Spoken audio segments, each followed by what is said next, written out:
Hey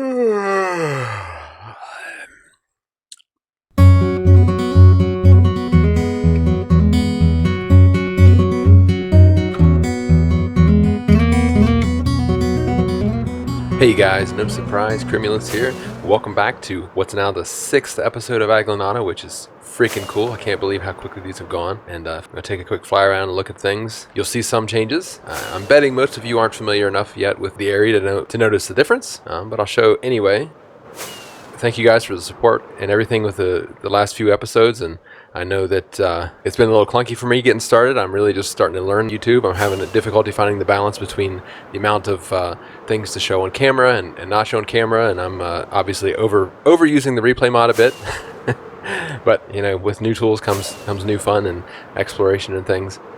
But I have a jam-packed episode planned today, and despite the fact that last episode I mentioned doing the roof in my base, the main floor of my base over there, I think that's probably not going to happen because in working with a smelter, I really want to do those projects. So probably what we're going to see is I'm going to try to put a door on the smelter here, and I'm also going to do the shulker box system I mentioned, where rather than have all these things ship over one by one in this water trail and path, I'm going to have a loader over here that waits until pretty much it stops seeing items coming in, and in the meantime collects anything that is coming out into a shulker box. And once it's either full or items are no longer being piped in, it will ship the shulker box over. And it's a little bit risky because if something happens like last time where I break the path for whatever reason, I could lose a whole shulker box worth of stuff. But I think the risk of that's pretty low. So that's what we'll be looking at. But first, I'm going to show you a few little projects I did off camera, and I'll walk you through kind of how I think about things and try to clean things up and prep an area. And one of the things I'm sure you noticed right away was the front of the smelter area here. But there are a couple others I'll kind of walk you through, and we'll be back here to work on the door and shulker shipper once we've walked through those. So I don't know how it is for you guys, but for me, to really do anything new to a build or just start a build in general, I really have to cleanse the area. And what I start with typically, after taking some time to even realize I need to do that to begin with, is do this process, which I think of as purifying the area. And normally that's just covering it all in grass, right? With the green grass, the optifine texture, connected textures, it just gives it this nice blank slate for me to look at and think, this is what I need to do. So it was obvious that the transition here between the smelter and my base was too busy. You had the downward entrance into the smelter and then hill in between the two builds. It just wasn't working. So I did this. I think cleaning it up gave it these nice smooth lines that are easier for me to work with. And now I can look at this and think, this is how I can work in an entrance to this that looks a little bit more natural. This is how I can add a door. Just make the area look better. Then taking a look around the server, this is another area right here. Having finished the wall recently, this cottage, it's a cute little cottage that my wife actually built, and it's never really fit in on this hill. So what a great opportunity to just take some time, clean this up as much as I can, make a few mistakes, fix a few things, and make it fit. And with just a half hour, 45 minutes, I was able to smooth that out, make it fit with the wall, really make that cottage look nice on the hill. I also did some more work with this root over here, and it won't be hugely dramatic, and unfortunately you probably didn't see it super well on camera anyway. I realized how bad that clip was, but you know, I kept getting it in my head that these cracked bricks wouldn't work because I don't use stone bricks anywhere else on the wall. But I came in and I tried it. You know, this is one of the things you just have to give yourself leeway to try. So I came in here and played around with things. I obviously I needed this block to be here because that's where the thing came down. So I wanted to make it look like the root really did some work here. So it pushed through. It's you can't make much smaller gaps than this in Minecraft. So you have to work with it a little bit, but make it look like the root really digs under the wall here. Throw in some moss because that helps show degradation. Water got into places where it shouldn't have before. And there's a crack up here where the wall has kind of fallen down. I mixed in some gravel to give it that sort of degraded look, and that crumbly look that I was talking about before is exactly what came out. It's a really good lesson to me to really just take my time, work my way through it no matter what happens, and get there. It will get there in the end, and while this is not the most mind-blowing build ever, it looks like a root actually grew into this wall and caused it to break and crumble a little bit, and I'm really, really happy with that. Okay, so I have a few other things I did off camera, but I want to go ahead and get into the first new project for the day. And I think I'm going to do this door. And I have some ideas. There's plenty of room. This could be a huge door. Could be all kinds of different things. I said there's plenty of room. There's plenty of room out here. Inside, there's not much room at all. So right behind this are the furnaces. I don't have much room for redstone there. So that pretty much tells me I'm going to have to come this way or pick a different spot for the door. But there's also not much room under it. So beneath this is the cart filling station. It looks like one of the carts actually has something in it. But yeah, this is the system down here that tells these carts that pull from that chest to send items to be smelted. So what I think I'm going to do is build kind of a little corridor out here. I did find a cool 3x3 piston door that's pretty narrow in general that would work here, but it still requires a 7x7 by I think maybe 10 or 11 tall space. So I will probably just play around with some designs for that and maybe even work on the outside here. I'm not really sure. I'm not a big landscape guy, so unless I'm really feeling something, I typically leave it blank until something obviously stands out. This is what I need to do. So I'm going to prep for that, play around with some stuff, and when I come back to you guys, this should look different. So I'll see you in a few minutes. All right, while I'm off thinking about things in my creative test world, I figured I'd splice in another purification scene here. This is a little island just behind my base, so you can see there, where I built a modern house. This sand around the edges, it just really drives me nuts. It does under the water too, but that was a lot more effort than I had time to work on in this episode. But look at this. Look how much prettier this looks, how much easier this looks to work with. This nice blank slate, once all that's replaced by just dirt or grass. It really makes a big difference. It really helps me get prepped to make a change to an area or get inspired to add something new. All right, I just spent way too much time in my creative test world trying to figure this out, but I did come up with what I think is a pretty nice solution, which means we get to build together, which is not something that I'm particularly practiced at, but I think having a plan ahead of time definitely helps. So that's what I'm going to do. First, we're going to clean up some of this stuff. This is the redstone that detects when these hopper minecarts are full and sends them off. And there's also a manual override, so if there's not quite a full batch, you can send them off. What I'm going to do is I'm going to build a floor here in the middle out of black concrete. It comes out, I think, 4 blocks like this. Okay, my door is going to be surrounded here by a, like that, then out one here, and then 1, 2, 3, it looks like. Okay, then repeat that over here. Okay, let's just get the shape. Just to get an idea here. We're going to, like so, and then we'll have set up like this, going around it. Okay. All right, so that's the basic shape. Nothing incredibly dramatic, but I think that's the point. I want it to be pretty modest.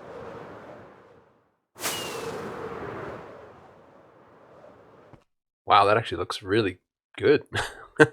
I'm surprised. It adds a lot here. Okay, so now I'm going to go ahead in here and install the redstone, and I'll come back to you when that's done. And I'll link to the tutorial to the door that I'm using. It is a design by Jeffrey Jew, and I will link you to his video.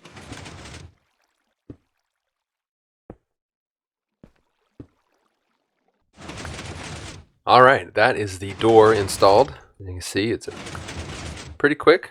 Nice little opening sequence.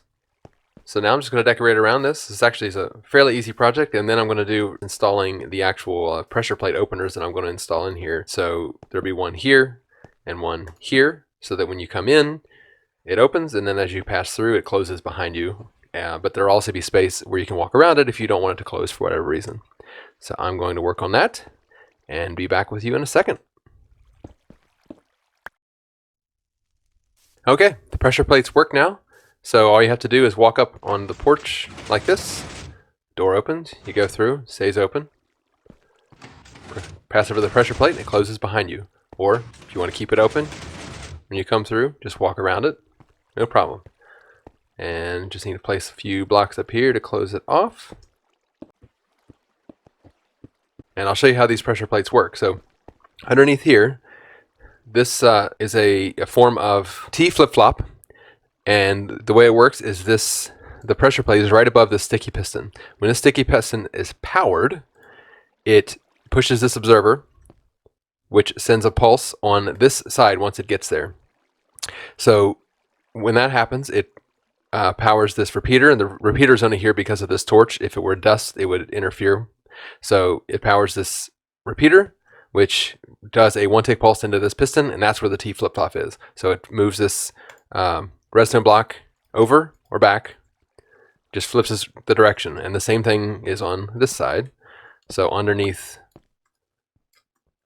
this pressure plate, same contraption, sticky piston pushes this out, one-tick pulse through here, and flip-flops this redstone. That depowers or powers this torch, depending on what it is. There's just a torch tower that goes all the way up to the top. Let's go up to the top and take a look at what's going on up there. So once this is powered up here, it just powers the door in the way that's required in the tutorial. So this observer needs the initial power. When this observer, this is really the observer that kicks everything off. When this gets powered or depowered, this triggers and sets off the whole system. And I'm not going to try to explain the door. You can see that in the tutorial. But this is a 5-tick delay to go into this piston, but that triggers the door. So we'll close this guy up.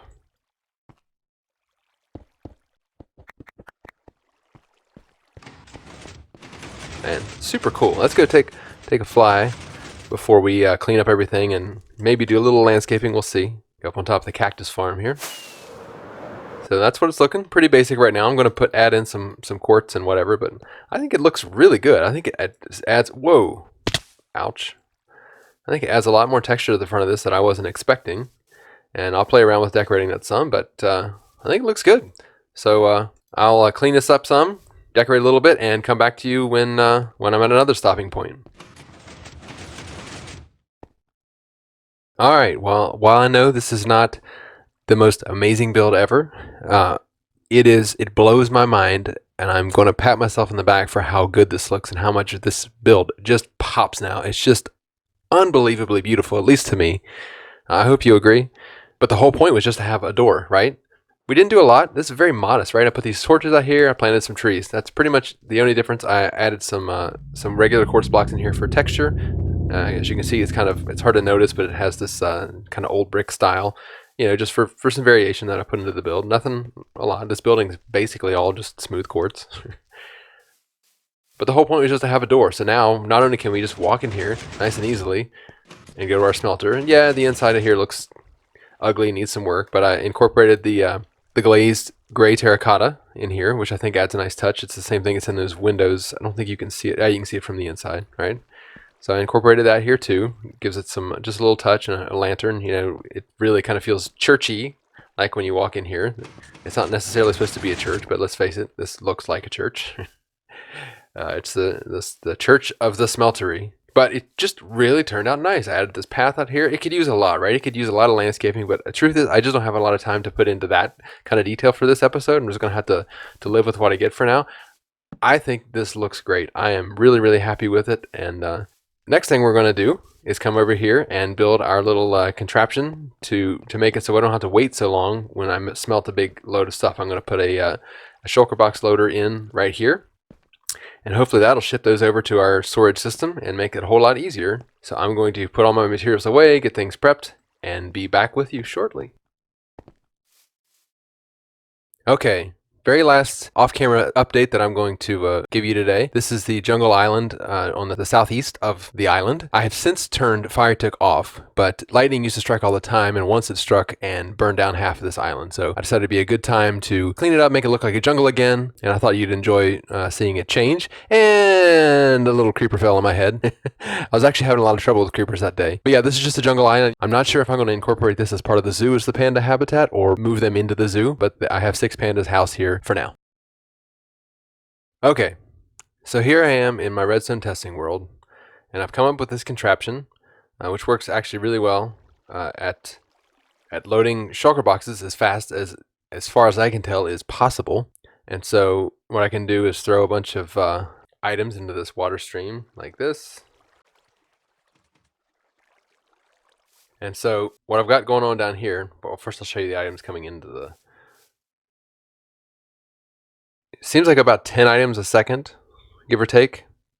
And the way this is set up is I've got inside here, I have a hopper minecart splitting into these 4 hoppers. Each of these 4 hoppers, 2 go off to either side, into a dropper. So each of these droppers have 2 items coming into it at a time. There's actually more room, but as it turns out, the maximum rate a dropper can drop items is 5 items per second, which is exactly double 2 hoppers. So 2 hoppers is the max you can go into a single dropper, and I need 2 other sides. So I need the top to be able to break the shulker box once it's full. I need one side for the dispenser to put new shulker boxes in there when they're done, and then I need another side to determine whether the shulker box is full or not. So I've got this subtraction comparator triggering that. When the shulker box gets full, it turns this torch on.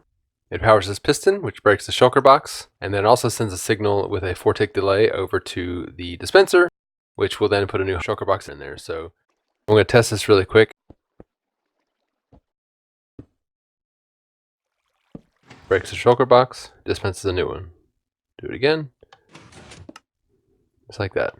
But the problem is this won't keep up with my smelter. The smelter is too fast, and I could build 2 of these and have multiple, but the more I started to think about it, the more time I spent on this, I realized I really just need to pump these into chests. I can go pull them out of the chest and put them into shulker boxes myself. That's the easier way to go. So we're going to head back over here, and that means all I've got to do is do a similar setup to what I've got as my input over here. This chest actually goes into 8 hoppers across here. So I'm going to do a similar thing over here. I'm just going to pump these into chests at the very end and be done with it. And I don't think I even need to send it over to my storage unit at all anymore. I've got a nice door. It's easy to get in and out of this now. Why do I need to send it over there? Okay, so I played around a little bit, and here's what I'm thinking. I'm just going to do 4 chests over here. I can place a hopper minecart on top of each of these, and then split each of those with another hopper minecart on top of that, and evenly split these into 4 chests and have 2 hopper inputs going into each one, coming in pretty quickly. And as you can see, I ran the water stream over here and up, so I'll route it around here somewhere. I'll try to make this look a little bit neater in here, but I'm not too worried about it, to be honest. I just want to get something to where I can get the smelting done pretty quickly and be able to get in here and access it. So I'm going to work on that a little bit more, and I'll get back with you in a little bit and show you how it works.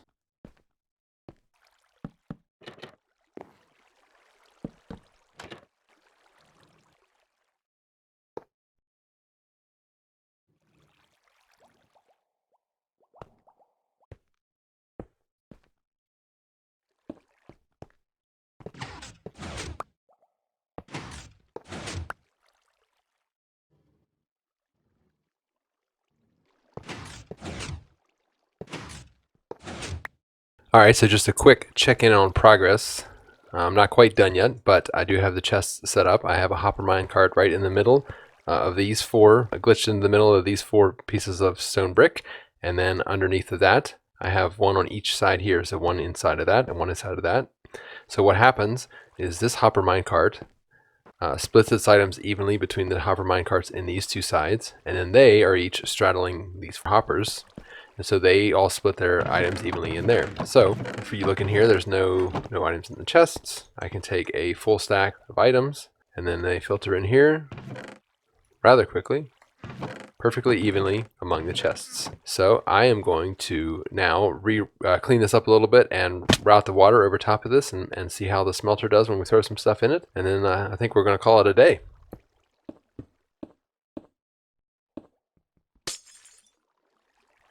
Alright, I think we're ready to give this thing a test run, and just to show you what's going on, I rerouted the water stream. When the items come out, they come through here, down through this path, up this bubble elevator, follows this water stream down here, down the line, and we should see them evenly splitting among these. I think it probably randomized a little bit because they didn't all come in even chunks. Let's make sure we've got 2 full stacks between these though, and we do.